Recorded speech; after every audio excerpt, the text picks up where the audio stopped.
अस्सलाम वालेकुम व्यूअर्स, आप देख रहे हैं लबाजात प्रोग्राम। मैं हूं आदिल चिलानी। व्यूअर्स, आज के इस प्रोग्राम में हम इंतहाई बुनियादी मसला डिस्कस करेंगे और वो है रोज़गार का। अगर किसी भी माशरे के अंदर और मुल्क के अंदर तेज़ी से गुर्बत में इजाफा हो रहा हो, आबादी उससे भी कहीं ज़्यादा बढ़ रही हो, तो इंतहाई बुनियादी मसला फिर रोज़गार के अलावा होता नहीं है। 30 से 33 लाख अफराद हर साल सिस्टम में ऐड हो रहे हैं, तो हर 3 साल के बाद 1 करोड़ अफराद का इजाफा हो जाता है। तो उन 1 करोड़ अफराद के लिए हमें स्कूल चाहिए, हमें अस्पताल चाहिए, हमें सड़कें चाहिए, हमें बुनियादी सहूलियात देनी है। फिर उनको तो ये कौन देगा? ये वफाक देगा, पाकिस्तान के सूबे देंगे और पाकिस्तान के लोकल गवर्नमेंट्स हैं वो देंगी। तो तीनों में अगर यकसानियत होगी, कोई बेहतर एजेंडा या प्लान के तहत हम चलेंगे तो तभी एक स्टेप फॉरवर्ड हो सकेंगे। लेकिन आज 4.5 साल बाद पाकिस्तान में कितना रोज़गार पैदा हुआ है, वफाक ने कितना पैदा किया, सूबाई हुकूमतों ने पैदा किया, एटलीस्ट आई डोंट नो, किसी ने कोई नंबर शेयर नहीं किया। पाकिस्तान ब्यूरो स्टैटिस्टिक्स की आप वेबसाइट पर जाएं, आप देख सकते हैं स्क्रीन पर इस वक्त कि वहाँ पर हमें कोई लेटेस्ट डेटा मिलता नहीं है। सी पैक के हवाले से बात हो रही है कि रोज़गार जो है वो डेवलप होगा, पाकिस्तान की इकॉनमी को ट्रांसफॉर्म करेगा। ये 2030 का प्रोजेक्ट है, अच्छा प्रोजेक्ट है, लेकिन उसके लिए अभी भी बहुत सारे इश्यूज़ हैं, बहुत सारी हर्डल्स हैं, बहुत सारे चैलेंजेस हैं जिससे गुजरना है हमें। फिर स्क्रीन पर आप देख सकते हैं कि पाकिस्तान में जो रोज़गार है वो किन इंडस्ट्रीज से, किन सेक्टर से ज़्यादा प्रोड्यूस होता है।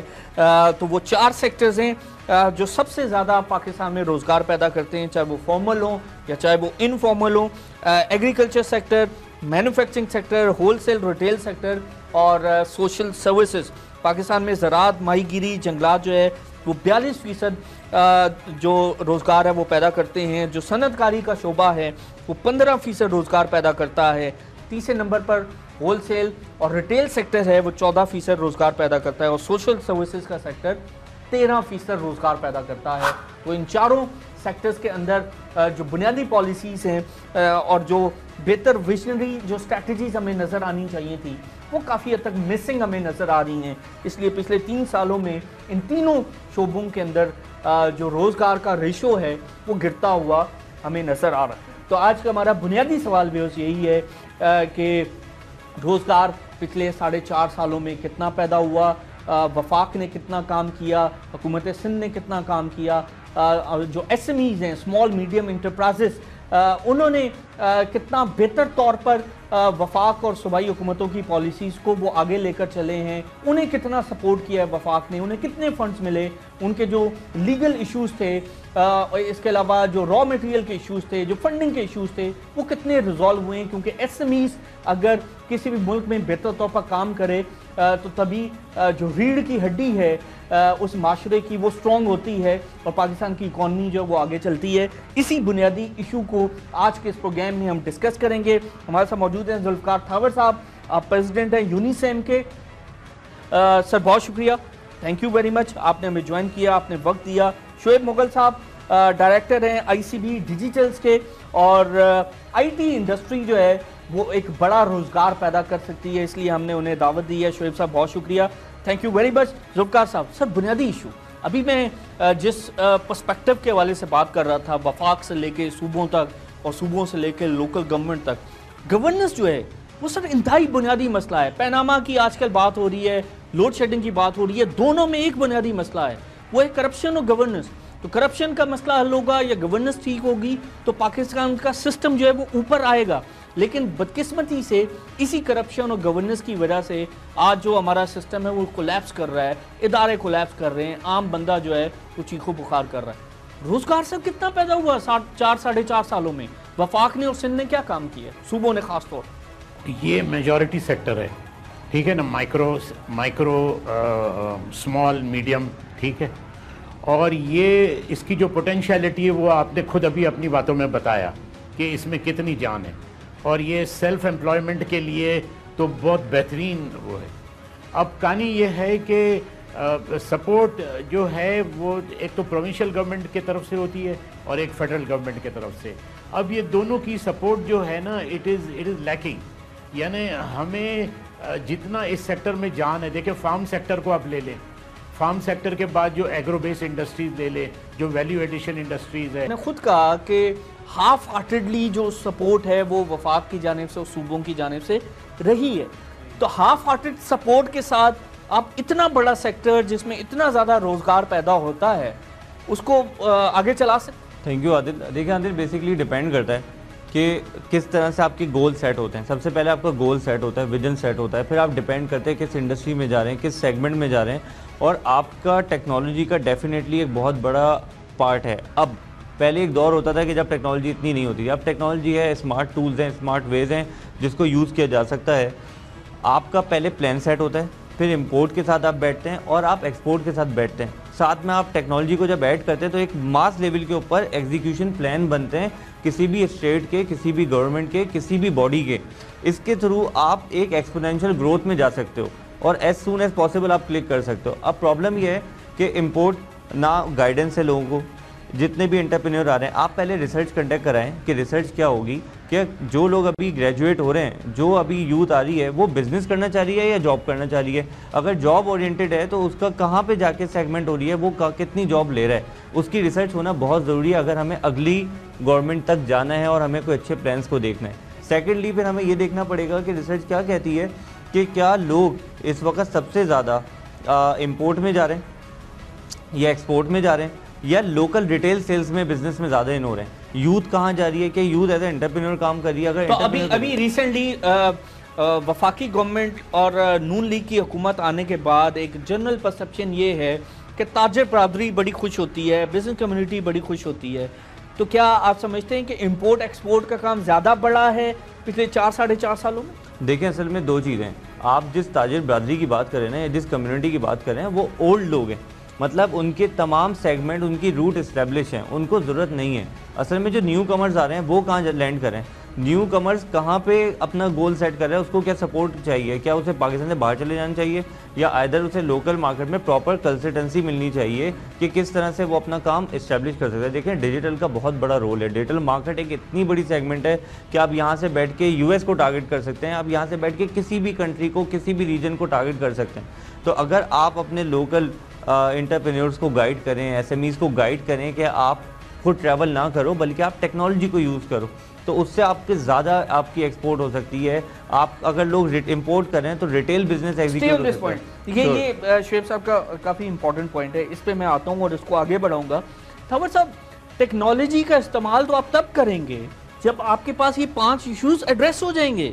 आपने खुद फरमाया कि फाइनेंस का इशू है, रॉ मटेरियल का इशू है, बिजली नहीं मिल रही और बिजली जो मिल रही है वो महंगी है।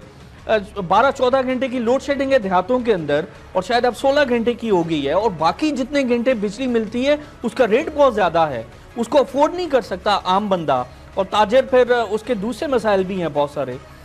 फिर रॉ मटेरियल का इशू है, टेक्नोलॉजी का इशू है। तो हाफ हार्टेड अप्रोच के साथ अगर हुकूमत आगे चल रही है तो टेक्नोलॉजी या दूसरी अपॉर्चुनिटी जो सामने पड़ी हैं प्लेट में, उसको हम यूज़ कर सकते हैं। मोबाइल हर एक के पास है और फिर मेरे पास नॉलेज भी नहीं है कि मैं किससे कैपिटलाइज करूं, किसके पास जाऊं, कहां से कंसल्टेंसी लूं। तो फिर ये कैसे आगे चलेगा सर? हमारे सामने अपॉर्चुनिटी सारी खुली हुई है लेकिन बुनियादी मसाइल नहीं हल हो रहे। हमने अभी स्मीडा के मुतालिक कहा है इनसे।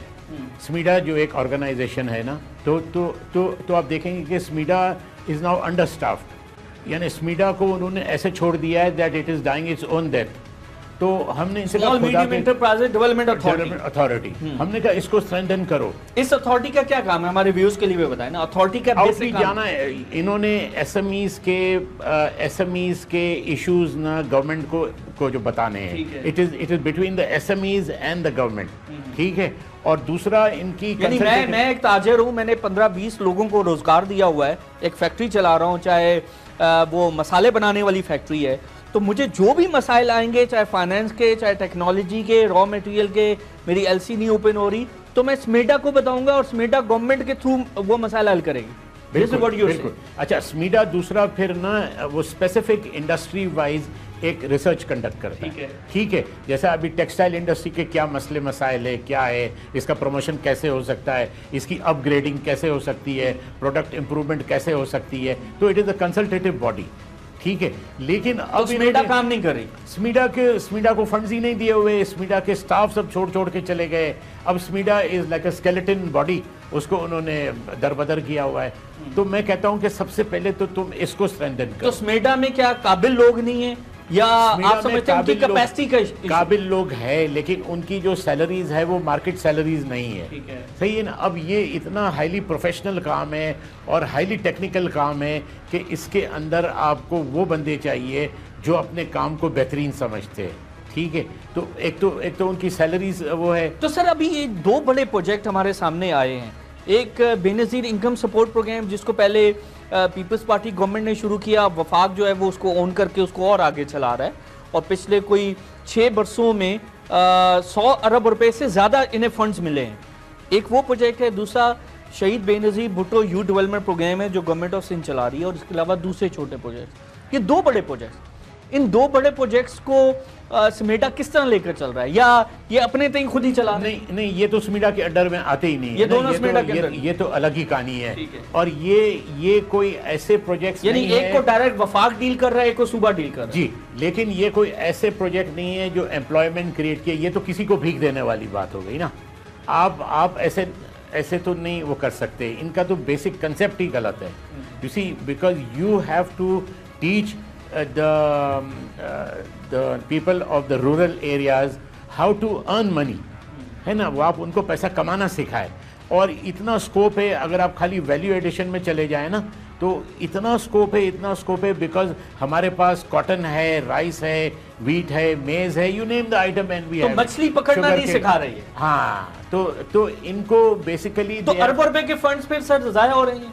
नहीं, यानी आप उनको दे रहे बिजनेस, ये भी बेनज़ीर इनकम सपोर्ट फंड क्या है, ये तो आप उनको एक मंथली अलाउंस दे रहे, जिससे तो ना उनका गुजारा ही नहीं होगा। यानी वो अभी आप किसी को अगर 1000 रुपये दे रहे महीने के, तो उससे वो क्या कर लेगा। ठीक है सर, इस पर मजीद हम बात करते हैं। व्यूअर्स, मुझे ब्रेक लेनी है और ब्रेक से आने के बाद इस इशू को हम मजीद डिस्कस करेंगे। अभी जैसे कि शुएब साहब से बात हुई, थावर साहब से बात हुई, और दोनों ने फरमाया कि अपॉर्चुनिटीज़ अवेलेबल हैं, जो बुनियादी मसाइल हैं वो अपनी जगह पर मौजूद हैं। हाफ हार्टेड सपोर्ट हुई है, कहीं समेडा काम नहीं कर रहा, तो कहीं फाइनेंस का इशू है, तो कहीं टेक्नोलॉजी को यूज़ करने के बहुत सारे मसाइल हैं। इस वाले से मज़ीद हम बात करेंगे कि क्या प्रपोजल्स हैं इनके पास, क्या ऐसा आपके पास प्लान है कि इन तमाम मसाइल के होने के बावजूद और समेडा जैसी अथॉरिटी अगर नाकारा हो गई है तो फिर आगे कैसे बढ़ा जाए, प्रपोजल क्या है, आइडिया क्या है, इस वाले से हम बात करेंगे। इशू बड़ा इंपॉर्टेंट है क्योंकि ये SME हज़ारों और लाखों करोड़ों लोगों को ख़ानदानों को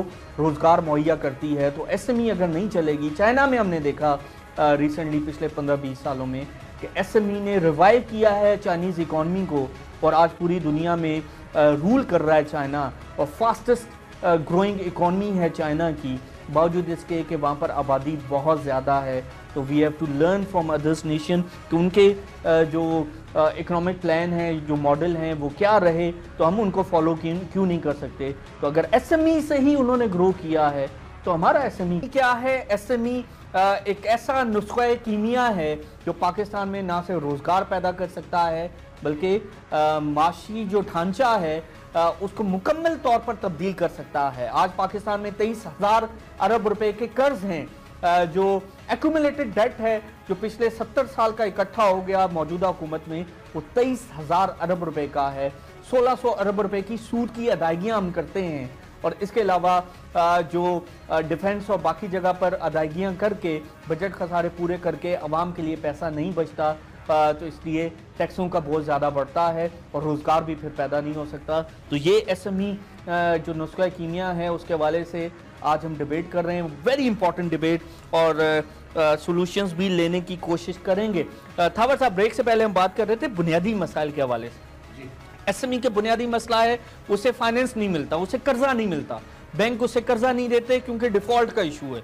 दूसरा, टेक्नोलॉजी का इस्तेमाल हो सकता है, लेकिन बहुत सारे SME जो हैं वो पुराने बिजनेस पे चल रहे हैं, जैसे कि शुएब साहब ने फरमाया, और शायद उन्हें ज़रूरत भी नहीं है कि उनकी ब्रांडिंग बहुत हो गई है। तो नया आने वाला जो ताजर है, नया जो एंटरप्रेन्योर है, वो फिर क्या करे। कराची से लेके खैबर तक इतनी जल्दी एग्जीक्यूट कर जाते हैं क्योंकि कंज्यूमर को सिर्फ उसको अपनी मनी चाहिए, आपको उसको बेसिक अमाउंट चाहिए, वो कोई बड़ी अमाउंट नहीं होती। 2000 भी देखें हैं, 50,000 भी हैं, 15,000 भी हैं।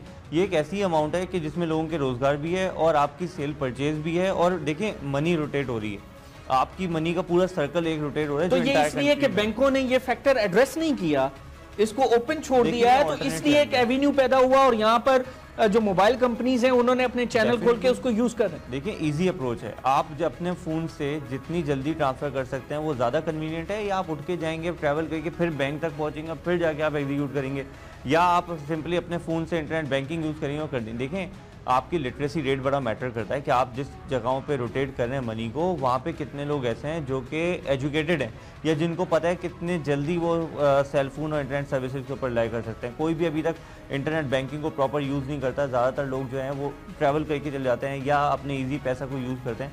और देखिए परसेंटेज वो भी रख रहे हैं, परसेंटेज हर जैसे बैंक रख रहा है वैसे सर्विस प्रोवाइडर भी रख रहा है। अब जितनी कम से कम परसेंटेज होगी लोग उसको प्रेफर करेंगे, जितना आपका मार्कअप कम होगा डेफिनेटली आप लोग उसको ज़्यादा यूटिलाइज करेंगे और वो सक्सेसफुल होगी। मैं पर्सनली ये भी कहना चाहूँगा कि देखिए पेपैल को पाकिस्तान में आना चाहिए ताकि आपकी इंटरनेशनल एक्सपोर्ट में लोगों का ट्रस्ट बिल्ड होगा, बायर्स का ट्रस्ट बिल्ड होगा, इंपोर्टर्स का ट्रस्ट बिल्ड होगा, वो पाकिस्तान के साथ इजी ट्रेड कर सकेंगे। तो इसका मतलब है शोएब साहब access is the key. Definitely अगर आप क्रेडिट तक एक्सेस देंगे, अगर आप टेक्नोलॉजी तक एक्सेस देंगे, कंसल्टेंसी तक एक्सेस देंगे, रॉ मटेरियल तक एक्सेस देंगे, ये बिजली तक एक्सेस देंगे, तो सारे एवेन्यूज खुल जाएंगे। बिल्कुल ऐसे ही है। और देखिए टेक्नोलॉजी और कंसल्टेंसी कितना बड़ा पार्ट है। अगर मैं आपको कोई चीज़ गाइड करूंगा या मैं आपसे कोई चीज़ अडॉप्ट करूंगा या आप मुझे कोई चीज़ बताएंगे मैं उसको फॉलो करूंगा। इसी तरह से बहुत सारे ऐसे लोग हैं जो डेफिनेटली देखें एक एज गैप भी है, जनरेशन गैप भी है, आप उसको बहुत अच्छा यूटिलाइज भी कर सकते हैं और प्लेटफॉर्म ज़रूर होना चाहिए ताकि कंसल्टेंसी तो एटलीस्ट मिले, उसमें तो कोई अमाउंट नहीं वेस्ट हो रही है। अगर आप एसएमई के अंदर लोगों को रोजगार के मौके पैदा नहीं करेंगे तो उस सेक्टर के अंदर से लोग निकल जाएंगे या मुल्क से बाहर चले जाएंगे या कहीं और चले जाएंगे। तो ये कितना बड़ा सीरियस इशू है sir? It's a very big issue and a very serious issue. लेकिन अब बात यह है कि इनको ना ग्रास रूट लेवल से चलना है। जब ये ग्रास रूट लेवल से चलेंगे तो जब जाके ये फिर ये सही होगा ना मामला। एक्चुअली ये बिट्स एंड पार्ट्स में काम करते हैं ना। यू सी इनके पास कोई अच्छी प्लानिंग नहीं है। यू सी अगर प्लानिंग हो ना तो then you know that how you will look after the agro based industries, then you will look after the other industries and in the urban requirement दूसरी है, रूरल एरिया की requirement दूसरी है। इनको गाइडेंस भी देना है। अब देखें ये मोबाइल फ़ोन का जैसा अभी बता रहे थे, अभी आपने भी बताया कि ये मोबाइल फ़ोन ये एक ऐसा इक्विपमेंट है, इससे आप नॉलेज भी दे सकते हैं लोगों को ना। You can guide them about the prices, you can guide them about the weather condition.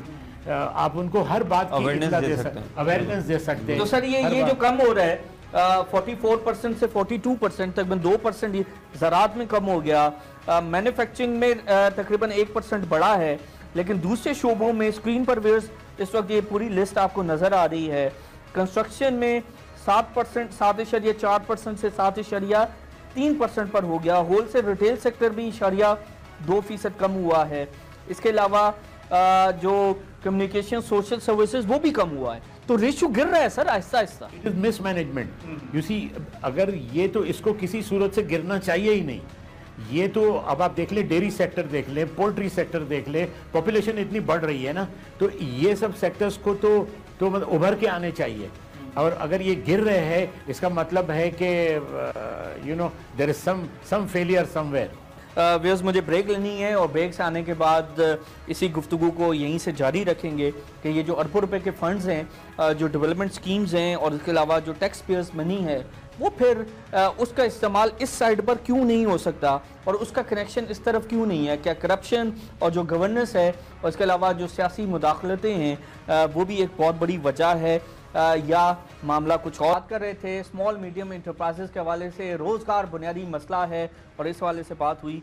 और ये भी हम पूछना चाहेंगे सर, रोज़गार आप समझते हैं 4-4.5 साल में रोज़गार ज़्यादा पैदा हुआ सिंध के अंदर? नहीं, सिंध तो बहुत पीछे है। सिंध बहुत पीछे, सिंध बहुत पीछे। सिंध में तो ये नहीं हुआ। हमारे सिंध का ये सिंध का जो लोकल बॉडी भी जो है ना हमारी, वो क्या कहते हैं, वो Sindh small industries development corporation, वो भी बहुत लेथार्जिक है। एसएमई के अंदर कितना रोजगार पैदा हुआ? एसएमई के अंदर तो अभी देखें ये प्राइम मिनिस्टर यूथ लोन है, इसके अंदर भी अच्छे रिजल्ट्स आए हमारे पास। It has been a success story. और दूसरा अभी बैंक्स काफ़ी तैयार हो गए for SME financing because government has stopped borrowing from the commercial bank. नहीं सर, अभी आप फरमा रहे थे बैंक्स फाइनेंस नहीं कर रहे हैं। नहीं, बैंक्स यानी वो मतलब फाइनेंस नहीं कर रहे इन द सेंस कि वो कोलैटरल मांग रहे, लेकिन उसका हमने इनको अल्टरनेटिव दिखाया, वेयर हाउस रिसीट फाइनेंसिंग दिखाया, हमने कोलैटरल मैनेजमेंट दिखाया। तो अब ये सारी चीज़ें अडॉप्ट हो चुकी है, वेयर हाउस रिसीट फाइनेंसिंग भी आ गया।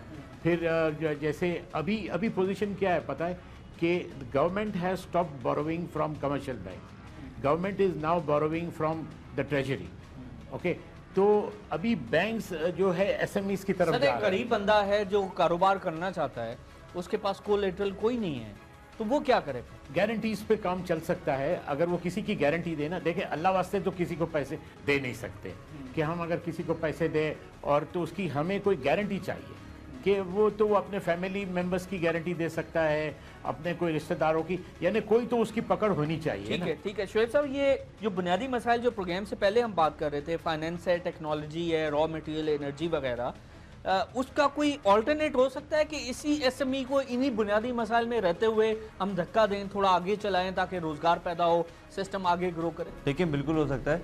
क्या एक बहुत अच्छा आइडिया कह सकते हैं आप, इसे प्रपोजल कह सकते हैं कि एक पोर्टल बनना चाहिए एटलीस्ट। अगर आपके पास जितने रिसोर्सेज हैं और हम उसी रिसोर्सेज में काम कर रहे हैं और जो चीज़ बन गई है उसके आगे ही पुश करें, तो एक पोर्टल बनना चाहिए, मार्केटिंग फंड्स होना चाहिए, कंसल्टेंसी फर्म फंड होना चाहिए, ताकि आप लोगों को गाइड कर सको कि इस तरीके से आप ये काम कर सकते हैं, इन पैरामीटर्स के थ्रू आप यहाँ से ये चीज़ सीख के आगे जा सकते हैं।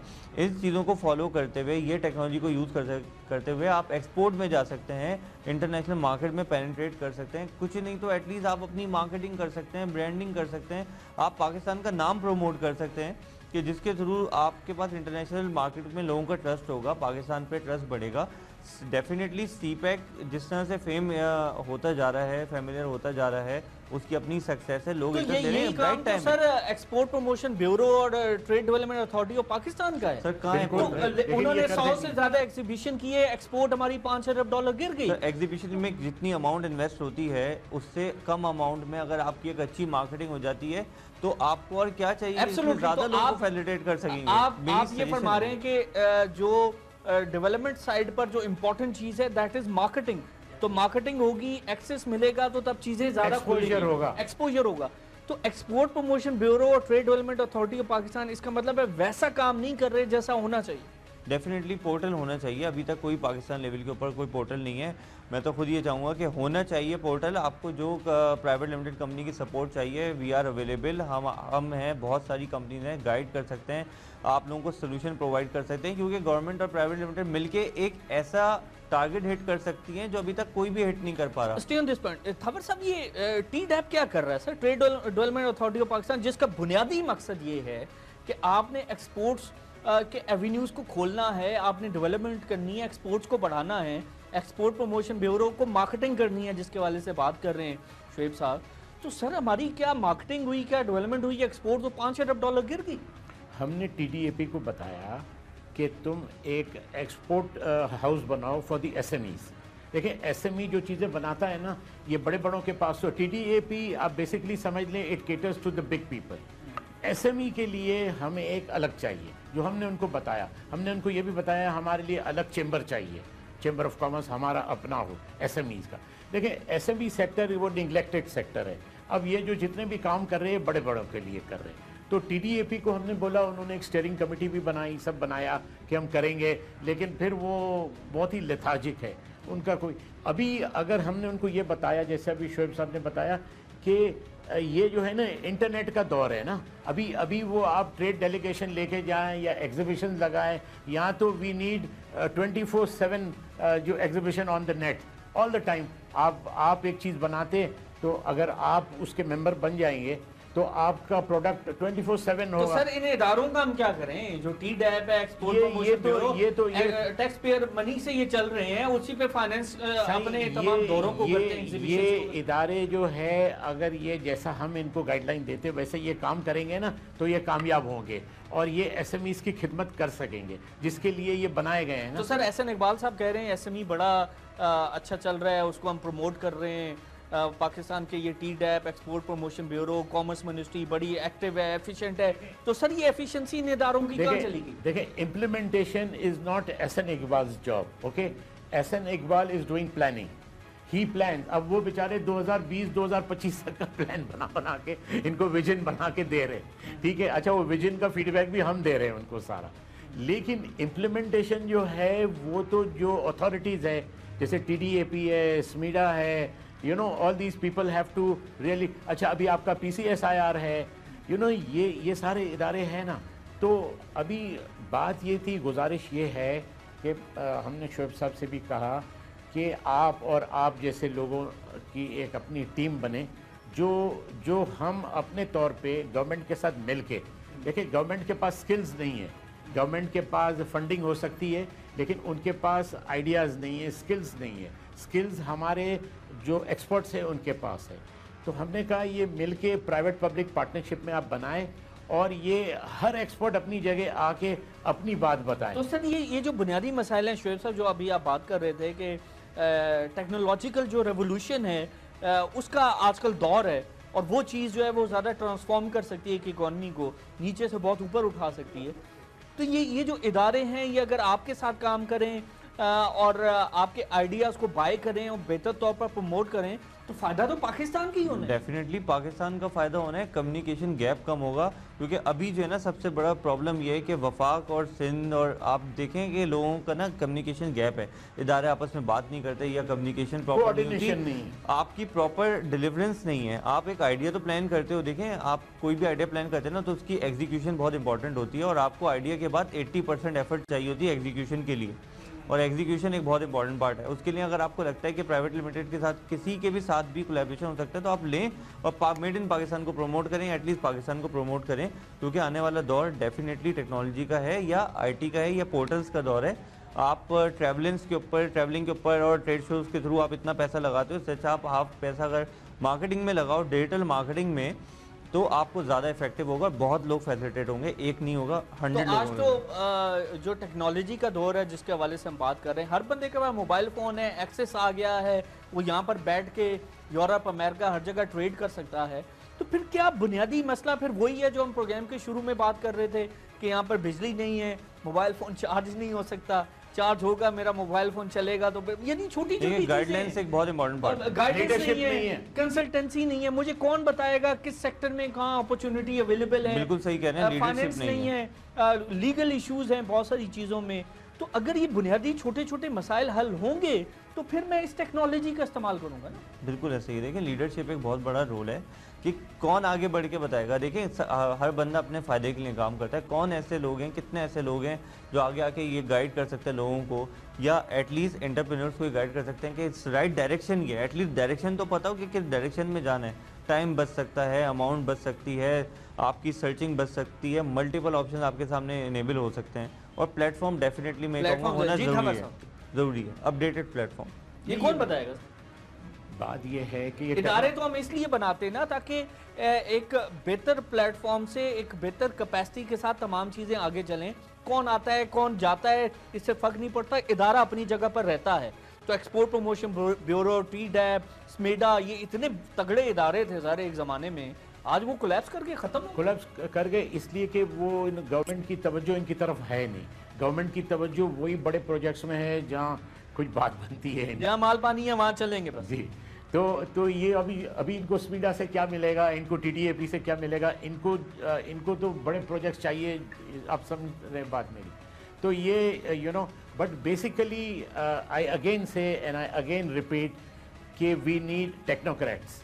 टेक्नोक्रेट्स का एक रोल है जो अगर गवर्नमेंट खुद नहीं करती है तो ना करे, लेकिन इनकी फंडिंग करे। तो ठीक है सर, अब ये सब होना चाहिए, बुनियादी मसाइल हल होने चाहिए, टेक्नोलॉजी की तरफ जाके हम एक बड़े प्लेटफॉर्म पर आ सकते हैं, एक बड़े स्केल, बड़े रडार पर आ सकते हैं। अब ये सब नहीं हो रहा, अब हमारे पास पोटेंशियल मौजूद है, कारोबार के ज़राए, तमाम चीज़ें वो भी हमारे पास मौजूद हैं, बैंक्स फाइनेंस भी कर सकते हैं, लेकिन अब क्योंकि ये नहीं हो रहा तो ऑल्टरनेट क्या है सर? बिजली का ऑल्टरनेट क्या है? जो है वो PIB और T-बिल में डाल रहे हैं, जिससे हुकूमत जो है अपने बजट खसारे का खर्चा जो है वो पूरा कर रही है। टैक्सों का बोझ अवाम पर बहुत बढ़ गया है, और यही वजह है कि आम जो ताजिर है उसके लिए अब कारोबार करना इंतहाई मुश्किल हो गया है। बिजली की लोड शेडिंग बहुत ज़्यादा है, टेक्नोलॉजी का इस्तेमाल बेहतर तौर पर नहीं हो रहा। शेख साहब कह रहे थे कि किसी को गाइडेंस देनी है, लीडरशिप का रोल प्ले करना है, वो हमें नज़र नहीं आ रहा। तो ये तमाम एरियाज, तमाम चीज़ों पर जब काम नहीं होगा, इदारे डिलीवर नहीं करेंगे, कैपेसिटी उनकी बेहतर नहीं होगी, तो तमाम ज़राए होने के बावजूद, तमाम अपॉर्चुनिटीज़ होने के बावजूद रोज़गार पैदा नहीं होगा। और यही वजह है कि आज पाकिस्तान में बेरोज़गारी और गुर्बत तेज़ी से बढ़ रही है। और अगर इस पर बेहतर तौर पर काम ना हुआ तो आगे आने वाले दिनों में पाकिस्तान में मसाइल मज़ीद पेचीदा होंगे। तो मौजूदा 4.5 साल में रोज़गार इतना पैदा नहीं हुआ, ना तो पब्लिक सेक्टर की जानिब से, ना प्राइवेट सेक्टर की जानिब से, और यही वजह है कि बुनियादी मसाइल हल नहीं हो सके। लेट्स सी कि आने वाले दिनों में रोज़गार के हवाले से क्या बेहतर पॉलिसीज़ हमें नज़र आती हैं। लेकिन उसके लिए अब हमें 2018 के बाद एक नई गवर्नमेंट का इंतज़ार करना पड़ेगा। आदिल जिलानी को इजाज़त दीजिए। अल्लाह हाफ़िज़।